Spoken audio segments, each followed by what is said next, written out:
See, look. I'll make a note of that. As a Toastmasters, fellow Toastmasters, welcome guests. So what basic things can we do to improve our health? Anybody want to have a guess? Drink whiskey? Maybe not whiskey, but drink, yeah? Eat properly, yep. Anything else? Exercise, yep. Basic exercise, you know. And also, food, yeah, good food. Have a good night's sleep, yeah, exactly. You know, we get caught up in these kind of fad things, don't we? Fancy gym memberships. But actually, there's a few basic things we can do to improve our health. Yeah. Take daily exercise, could just be go out for a walk, eat well, you know.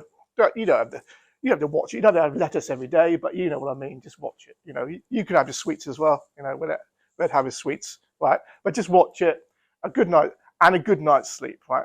It's amazing what a good night's sleep can do for you, but we don't do it, do we? You know, we don't have a good night's sleep. I'm guilty for not really having that proper sleep. We go on into the evening, we don't wind down, we drink too much, we drink caffeine, it keeps us up, right? But this stops us having that healthy sleep that we need.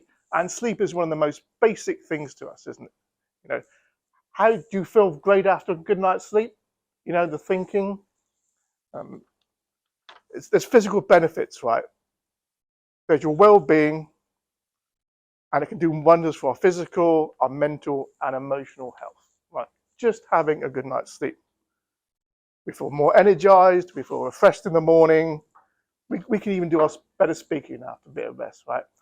You know, that brain fog you get when you've been working too hard and you feel you haven't had a good sleep. Stress. How many unnecessary stress do we put ourselves through? Because, you know, at the end of the day, we feel quite stressed and pressured. It doesn't help our sleep. And in the morning, it carries on. Where if we had a good 6 to 8 hours sleep, we'd feel much better for it. Poor sleep can, you know, affect our weight management, and you know, good sleep helps us with the hormones and muscle and tissue repair. But say it doesn't all stop there. It's about mental, emotional well-being, removes stress, anxiety, depression, and just makes us better, right? A good night's sleep. So what can we do to improve our night's sleep? Any ideas? Anybody want to hazard a guess? What can we do to improve our sleep? Get to a routine, absolutely, right? You know, work out what time we're going to bed. Now, they do say the best thing to do is not have an alarm in the morning, but have an alarm to go to bed. Because if you go to bed at the right time every night, your body will naturally wake up when you want to. So if you set an alarm to go to bed, say, you know, then you'll actually wake up in the morning. You don't need an alarm clock because your body will naturally wake up. And that forces you into a better routine. So you get your night's sleep. Yeah, prepare to go to sleep at night. Don't drink or caffeine or alcohol right leading up.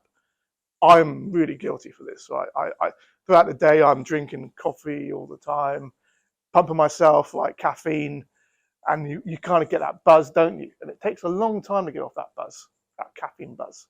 Right? Our devices as well. Our devices don't help us sleep, do they? You know, over the last few years, we've all got our iPhones, smartphones. They're there by our bed. They're pumping out that blue light that stops us going to sleep. And also those notifications. How many people sit there with their phone next to their bed, you hear a notification, you wake up, you look at it, and you're concerned it might be that important email that you don't really need to be reading at 12 o'clock at night or replying to, but you do it, right? It distracts you and it breaks up your sleep patterns, right? And I think in a modern time, the iPhones and devices by your bed are the things stopping you having that good night's sleep, right? So we've got to be careful. We've got to make sure that, you know, put them away. Maybe we need to go back to old-fashioned alarm clocks, right? You know, have that mechanical clock beside your bed that you can just gaze up at and watch the time, but isn't pumping out alarms and notifications and keeping you awake all night. So what can we do to get a good night's sleep, right? well, they say having a good mattress, that's important, you know, being comfortable. Having a good mattress is healthy in a number of ways. It helps you um, have a good sleep, but also your posture right, those back problems. How many people are getting back problems because they're sleeping on a poor mattress and it's putting your spine out of shape, and over time it gives you back problems, which, you know, that really can damage somebody's health and well-being. They say a cool, dark room. You know, we like, at the moment, you know, it's mid-winter, we pump the heating up, we like it toasty, you know, you like your sun and your heat, right? But maybe we just need to have it cool when we go to bed, right? I mean, in my house, I've got two zones. I've got two heating zones. And downstairs, I keep it warmer. Upstairs, I purposely keep it cool for going to sleep, because we know how it's easier to sleep when you go in your bed, get under the covers.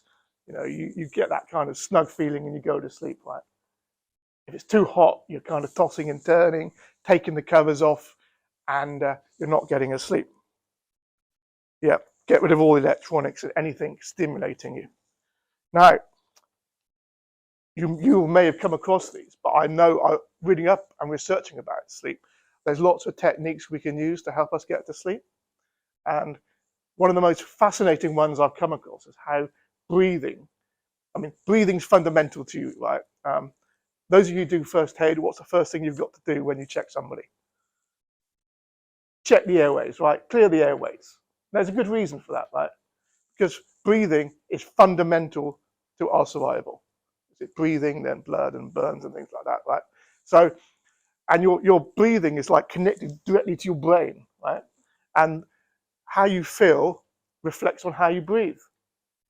Now, in public speaking, some people, if you're new to it and you're getting anxious, you will start the shallow breathing, you'll start hyperventilating, and that's an indication that you're anxious in your head, right?